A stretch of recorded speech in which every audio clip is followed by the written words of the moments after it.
não subestime os cisnes negros. Então, o que é um cisne negro? Né? Em primeiro lugar, explicando para talvez quem não conheça esse termo, é um termo criado pelo Nassim Taleb, né? Foi popularizado pelo Nassim Taleb, que escreveu o livro, né, A Lógica do Cisne Negro. E, basicamente, um cisne negro é um evento raro e ele tem um grande impacto na sociedade, é totalmente imprevisível, não tem como ninguém prever. Ele é até explicável, né? Depois que ele acontece, as pessoas olham para trás e falam, pô, tem lógica de ter acontecido isso, como é que a gente não viu, né? Só que ele é imprevisível, ele só é explicável a posteriori. E o cisne negro, ele pode ser um cisne negro positivo ou um cisne negro negativo. Um exemplo de cisne negro negativo, crise de 2008, ataque do 11 de setembro, crise de 2020, o evento lá de saúde que não pode ser nomeado, né? E existem também na história vários exemplos de cisnes negros positivos. Um mais recente e muito importante é o surgimento da internet, né?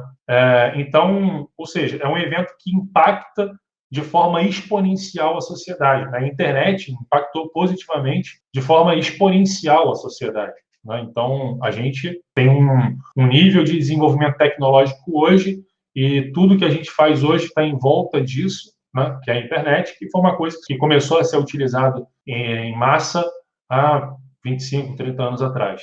E tem um impacto positivo gigante na nossa vida. Né?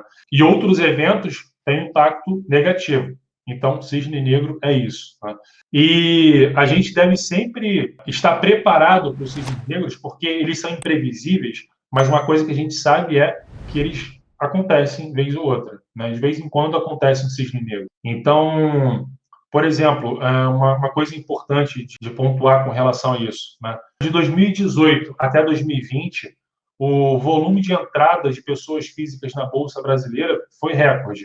Entraram milhões de pessoas nesse período de 2018 a 2020. Inclusive, durante o ano de 2020, entrou muita gente também. Né? Só para você ter uma ideia, de 2019 a 2020, tirando 2018, entraram 2 milhões de pessoas. A maioria dessas pessoas, né, como são novos investidores, significa que praticamente todo mundo não passou ainda por uma crise. Mas a galera que tinha entrado antes, em 2018, 2019, também nunca tinha passado por uma grande crise, como foi a crise de 2008, por exemplo, porque a galera começou a investir agora, mais recentemente. Então, é importante de ter isso em mente, de que cisnes negros podem acontecer. E existem formas de você se proteger contra isso no mercado.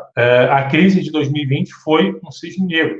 O próprio Nassim Taleb, na verdade, falou que não se pode considerar uma pandemia como um cisne negro, porque nós tivemos já várias pandemias na história, então meio que sabido já que pandemias são coisas que já aconteceram várias vezes e vão continuar acontecendo, em maior ou menor grau de perigo, digamos assim, né? De estrago que pode ser feito. Só que, na verdade, ele próprio diz também que para se definir algo como um cisne negro, depende da ótica de quem está vendo, depende das informações que a pessoa tem. Então, na real, para a maioria das pessoas no mundo, a crise de 2020 foi sim um cisne negro negativo, né, nesse caso. Sabendo que a gente já estava há 10 anos num ciclo de expansão e tudo mais, dá para se proteger. Né? É importante a gente ter sempre na nossa carteira de investimentos, independente do momento que a gente esteja, ativos que sirvam como proteção, né, que sejam um porto seguro. É claro que talvez não numa proporção muito grande da sua carteira, se tiver uma plena expansão, mas é bom ter alguma coisinha ali. Né?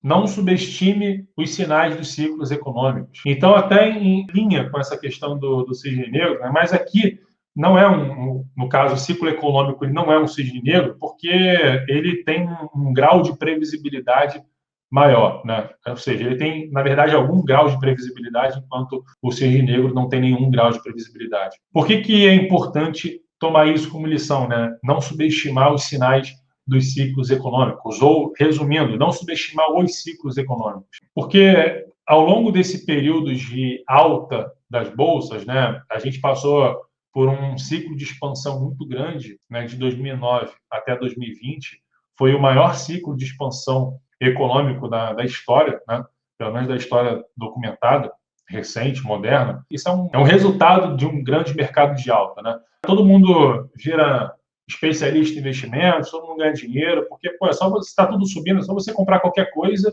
daqui a pouco essa coisa se valoriza. É muito fácil de ganhar dinheiro no mercado de alta, qualquer um ganha. E aí começou a surgir muita gente incentivando o buy and hold por puro e simples, ou seja, defendendo que a longo prazo você deve simplesmente comprar a bolsa e, cara, não se preocupa, a bolsa sempre sobe e tudo mais. Só que o problema disso é o seguinte, tudo bem, a gente pode considerar que a longo prazo as bolsas sempre sobem. Só que um primeiro contraponto com relação a isso é o seguinte: as bolsas sempre sobem. Se a gente olhar para os índices agregados, para o Ibovespa, para o S&P 500, para o índice, sei lá, DAX, FTSE, eles vão subindo. Só que o que tem dentro daquele índice ali, ou seja, as empresas que fazem parte do índice, que compõem o índice, que são geralmente as mais líquidas, as mais negociadas ou as maiores empresas, depende do índice, depende da bolsa, elas mudam ao longo do tempo. O que fazia parte do Ibovespa há 50 anos atrás não é, as empresas que estão ali dentro do Ibovespa não são as mesmas que estão dentro do Ibovespa hoje. A maioria já quebrou, sumiu, ou foi comprado, ou não existe mais. Então, o próprio índice ele vai se renovando. Por isso que, a longo prazo, normalmente, os índices de bolsa sobem. Então, o índice ele vai se renovando. Mas, se você está comprando uma determinada ação ali, você tem que tomar cuidado com o fato de que numa boa ação hoje não necessariamente é uma boa ação daqui a 10, 20, 30 anos. Ou seja, você não pode afirmar que a longo prazo aquilo sempre vai subir. Um outro ponto é o seguinte: se você olhar para o índice Nikkei, o índice Nikkei é o índice da Bolsa Japonesa, né? Um dos principais índices da Bolsa Japonesa. Ele fez uma máxima lá em 1990, no ano de 1990. Sabe quando que ele voltou para a sua máxima histórica? Nunca voltou, até hoje, tá? Pelo menos o Nikkei 225, tá? Que é o principal, pode ser que tenha algum outro aí. A questão é a seguinte: se a gente pegar quanto tempo durou o grande mercado de baixa da Bolsa Japonesa, ele foi de 1990 até 2012, aproximadamente. Só em 2012 que o índice começou a subir, entrou no mercado de alta, que está até hoje no mercado de alta, né? De 2012 até hoje. Ou seja, se a gente pegar de 1990 até 2012, foram 22 anos em mercado de baixa. Agora, imagina que você começou a investir, sei lá, na década de 60 e estava se aposentando, planejou se aposentar justamente por volta dos anos 2000 e, pô, estava lá no fundo, né? Ou seja, se você não considerar os ciclos econômicos, você pode sim sofrer com esses movimentos, né? Por exemplo, eu conheci no início dos anos 2000, né, na primeira década aí dos anos 2000, talvez alguns de vocês possam se lembrar, o governo liberou para que as pessoas pudessem trocar o seu FGTS por ações de Petrobras e Vale. E eu lembro que eu conheci algumas pessoas que escolheram fazer isso, né? E foi logo antes, alguns anos, poucos anos antes da crise de 2008. Qual é a questão? Eu conheci uma pessoa que escolheu fazer isso. Ela iria se aposentar por aí, era por volta de 2008, 2009, que era 2010, que era o ano de aposentadoria dela. Ela colocou o valor que dava na época para comprar um bom apartamento. E aí ela alocou o FGTS nisso, veio a crise e, cara, as ações de Petrobras despencaram, né? No caso dessa pessoa foi Petrobras. Então, ou seja, essa pessoa colocou tudo, desconsiderou os ciclos, né? Petrobras, olhando para o gráfico atual, descontando todos os dividendos que foram entregues aí ao longo desse tempo todo, ela fez um topo em 2008, em maio de 2008, em 34,67, né? Mas a máxima histórica, quer dizer, a máxima do histórico desde maio de 2008 até hoje foi cerca de R$ 31, né? Que bateu em 2019 e bateu agora em 2021.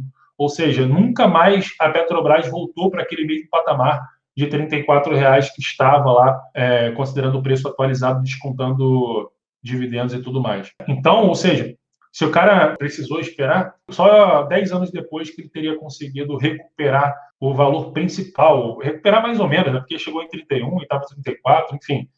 Vamos considerar que ele conseguiu pegar os dividendos e recomprar as ações e tudo mais, mas não consegue, né, porque estava no FGTS. Então, basicamente, se ele estava planejando se aposentar em 2008, 2009, ele perdeu 10 anos do planejamento dele.